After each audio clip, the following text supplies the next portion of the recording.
Assalamualaikum, apa kabar teman-teman? Ketemu lagi dengan saya. Semoga kalian selalu sehat walafiat ya.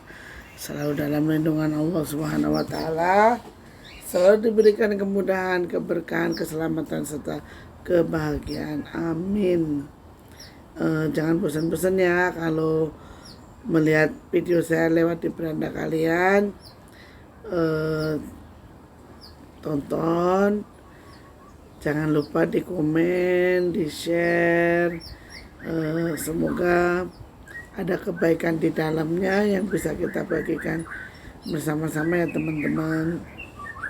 Dan semoga saja nanti kita segera bisa berbagi.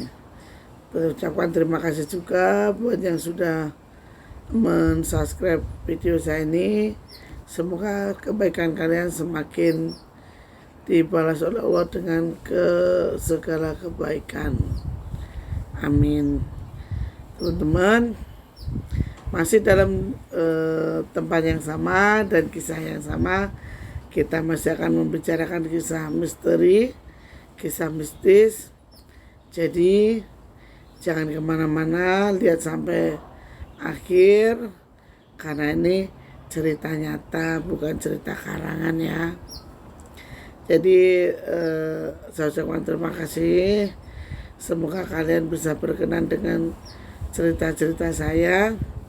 Langsung saja kita mulai. Dengarkan dan silakan komen apa yang kurang dari video saya ini. Semoga kedepannya menjadikan saya yang lebih baik teman-teman. Oke, kali ini saya akan bercerita tentang sebuah kisah yang terjadi waktu saya masih SMA teman-teman. Jadi banyak teman-teman saya waktu SMA tuh merequest agar saya menceritakan kisah waktu saya masih SMA. Jadi waktu itu saya SMA itu aktif dalam kegiatan sekolah teman-teman. Saya aktif dalam PKS, saya aktif dalam kepramukaan, saya jadi DKA, terus saya aktif di OSIS. Nah, kejadian ini saya alami waktu itu, waktu saya aktif di kepramukaan. Jadi waktu itu mau kenaikan pangkat ya, kepangkatan kepramukaan itu. Jadi saya mau naik ke pembina apa ya, lupa pokoknya. DKA lah, DKA itu. Nah, malam hari kita kan kalau pramuka biasa ya, kalau perkemahan gitu kita kalau mau naik ke jenjang lebih tinggi itu kita harus nyari bednya itu lah teman-teman. Bednya itu yang ditempelin di baju itu kan harus dicari. Nah itu waktu itu dicarinya itu kita disuruh ke kuburan, nyari di kuburan. Nah malam nih teman-teman, malam kita kan kemah ya, kemah di halaman sekolah. Kita jam 11 malam ini diarahkan oleh kakak pembina. Kakak pembina ini mengarahkan kita ke lokasi ditaruhnya bed ini tadi, simbol dari kepramukaan ini tadi. Nah kuburannya itu ada di daerah Ngorok teman-teman, di daerah Ngorok namanya. Di daerah Ngorok, adanya di pinggir sawah. Walaupun ada pemukiman warga, tapi dia agak jauh ke pinggir sono. Jadi itu ada satu kuburan yang memang di situ kuburannya itu angker teman-teman. Nah, waktu itu saya berangkat bertiga. Jadi kita masuk itu tiga orang teman-teman. Kita masuk ke kuburan itu 3 orang. Nah, keadaan gelap, keadaan sepi. Namanya teman saya itu selalu pegangan sama saya. Terus saya bilang, jangan pegangan, nanti kan kita jatuh, ini kan di kuburan, saya bilang gitu. Terus teman saya ini bilang, saya takut gitu. Nah, takut gimana, saya juga takut, jangan pegangan. Nah, setelah itu saya kan akhirnya kan terlepas nih, tangan teman saya lepas. Saya waktu itu belum ada rasa takut atau apa teman-teman, belum ada rasa takut, belum itu ya. Nah, jarak dari sekolah saya sekarang kan dulu ke sekolah di Aliyah ya, di Man 1 Seragen, dari kuburan itu sekitar 1 kiloan lah, 1 kilo. Nah 1 kilo kita masuk ke kuburan itu. Jadi ini kan misalnya ini Nisan kan biasanya di tengah-tengah itu kan ada sela-selanya teman-teman, ada selanya gitu ya. Nah di sela-sela ini itu tuh ada apa namanya, pocong teman-teman. Pocong tuh tiduran di sela-sela. Jadi sini nisan, jadi di sela-selanya itu ada pocong. Itu bener-bener pocong teman-teman. Orang apa namanya, saya injek kepalanya, saya waktu itu nggak berasa takut karena saya kira ala ini mah paling main-mainan kan, main-mainan, paling kakak-kakak pembinanya yang ituin lah, yang naruh kayak begitu kan biasa kita kan ditakut-takuti ya, biar takutnya itu. Nah di itu saya injek bener teman-teman, saya injek kepalanya itu kakinya tuh jadi gini kan, ini posisi tidur ya, saya injek tuh kakinya langsung naik gini, jadi kayak orang setengah duduk tuh, jadi orang duduk. Terus saya nggak lari. Terus saya lihat kok bisa berdiri. Terus saya gini kepalanya tuh, saya kutuk, mas gitu. Itu nggak nyautin. Iya, kepalanya saya kutuk, nggak nyautin teman-teman, nggak nyautin. Terus akhirnya kan saya gini, saking saya jengkel kan, sapok untuk saya tidurin gini. Nah kan terus saya nyari kan, nyebrang ke salah satu batu nisan yang satunya lagi. Nah batu nisan yang satunya tadi, saya nemu bed saya itu ada di situ. Kan itu memang keadaan gelap ya teman-teman, nggak ada ya terang rembulan ya. Nah kan saya ini keluar dari kuburan itu teman-teman. Keluar dari kuburan tuh pocongnya tuh ada lagi, tapi nggak di sela-sela kuburan.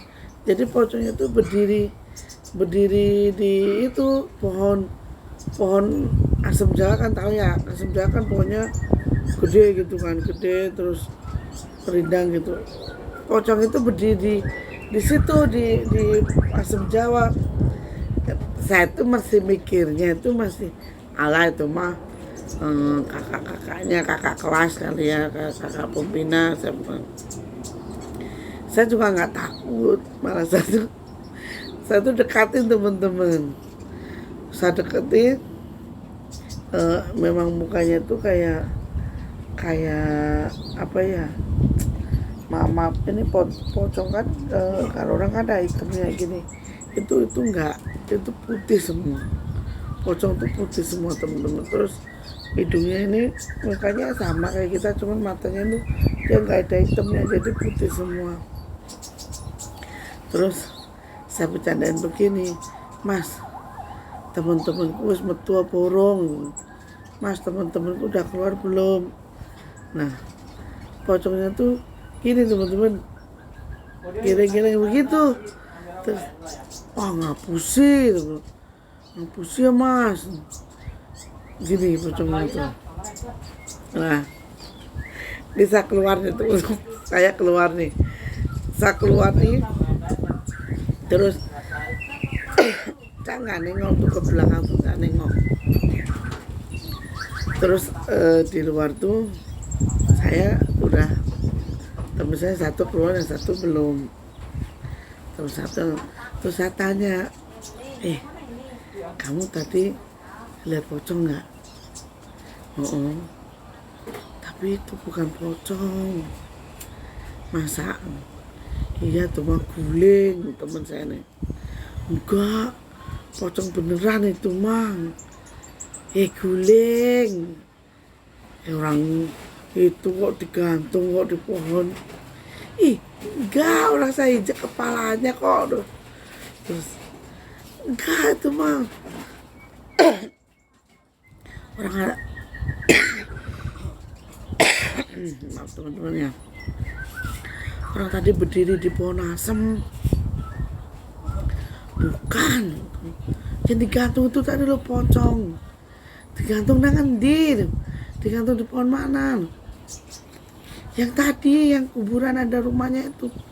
Bukan di situ. Yang tadi berdiri di situ di pohon asem. Temen saya ketakutan, teman-teman, ketakutan dia.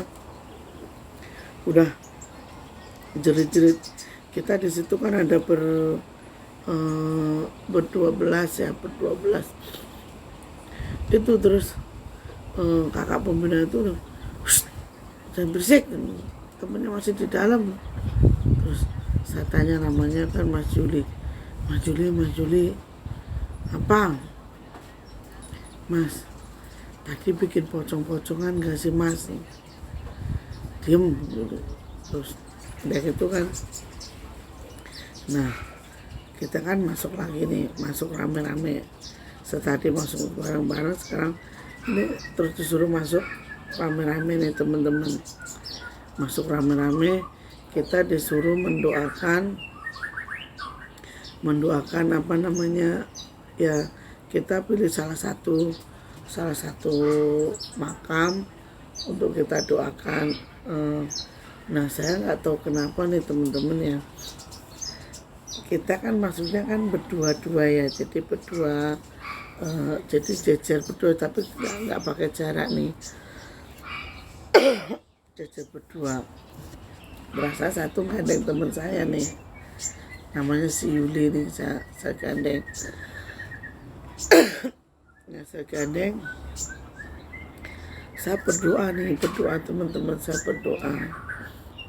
Perasaan saya doain tuh, doain makam yang makam biasa dan nisannya. Nah, saya doain, dari situ udah doain. Ini ada kakak pembina ini namanya Mas Hendri nih. Dia sengaja nih gangguin, kerutuk gitu.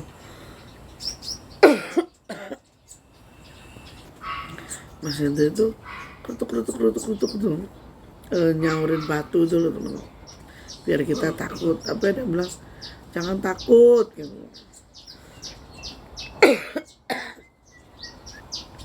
Nah, teman-teman agak batuk ya.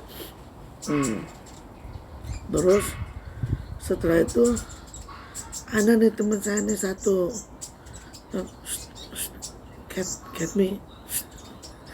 Saya tuh kan waktu di sekolah kan panggilnya cat me ya. Cat me. Apa? Sini.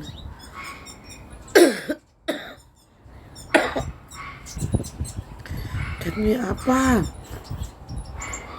Sini, geser. Apa sih? Satunya kan saya ke situ, nyamperin teman saya tuh. Dia bilang nih, kamu gak sadar? Apaan? Sadar apaan? Saya bilang, itu yang kamu doain tuh, ya kan sama nisan. Bukan, itu mau udah dikubur tadi pagi itu, kecelakaan itu. Terus saya akan liatin ya teman-teman, itu makamnya. Masya Allah, ternyata bener itu masih tanah, jadi tanah liat itu teman-teman, tanah liat itu. Nah tanah liat itu terus masih ada, kalau orang Jawa kan masih ada kayak bambu yang dikasih itunya tuh loh teman-teman, buat kemenyan itu loh, arangnya itu masih ada, masih nyala teman-teman. Akhirnya setelah itu saya lagi tahu, oh iya pantesan tadi saya lihat di bawah tanahnya itu ada asapnya, yang bener. Iya, terus akhirnya saya nggak tahu lagi apa yang terjadi di situ. Saya akhirnya pingsan teman-teman. Begitu sadar saya sudah ada di sekolah, saya sudah ada di kelas. Nah, setelah saya sadar itu kan berarti pagi jam 5 subuh itu saya baru sadar kita sholat subuh berjamaah, sholat subuh. Terus jam 6 itu ada kayak kilas balik gitu loh teman-teman, kilas balik. Jadi begini, ditanyain apa yang terjadi di dalam situ tadi. Terus saya tanya, Mas, apa tadi ada pocong, apa kakak pembinanya naruh pocong? Ya, pocongnya itu dibawa ke sekolah. Itu ternyata pocong itu bener teman-teman, ada ikatnya, pakai senar warna hijau gitu. Berarti yang saya injek tadi pocong beneran, Mas. Nggak tahu, mungkin iya. Loh, dari situ teman-teman, dari situ saya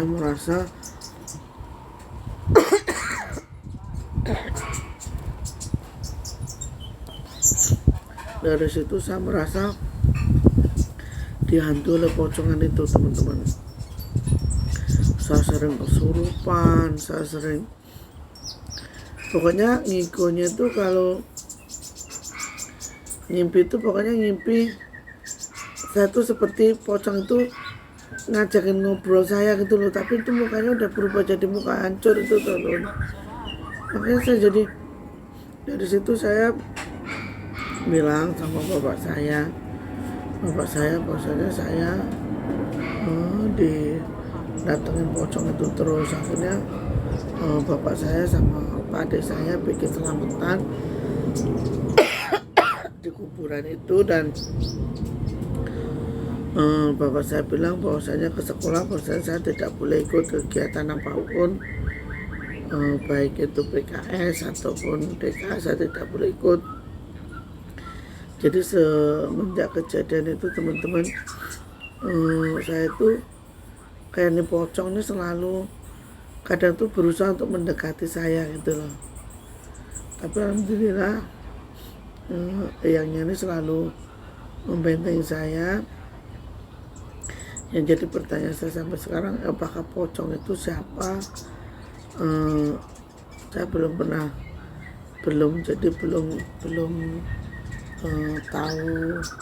tahu namanya, tapi saya pernah nginjak kepalanya teman-teman. Jadi di Man satu Seragen itu, di daerah Ngorok itu ada salah satu tempat makam yang memang agak-agak wingit teman-teman. Jadi percaya tidak percaya hal semacam itu memang ada. Kita kalau mau percaya ya nggak kelihatan mata, kalau tidak percaya hal itu ada. Apa Mas? Ya, jadi pada intinya setelah kejadian itu saya merasa begini, bahwasanya yang gaib itu memang nyata, gaib itu memang ada, mau kita percaya atau tidak, hal itu ada, dan kita tidak bisa melawan apa yang menjadi kodrat dan takdir Allah. Selama kita tidak mengganggu mereka juga tidak akan mengganggu kita. Jadi intinya yang gaib dan nyata itu selalu berdampingan. Jangan congkak, jangan sombong dengan apa yang kita miliki, karena tidak ada apa-apanya dibandingkan dengan milik Allah di alam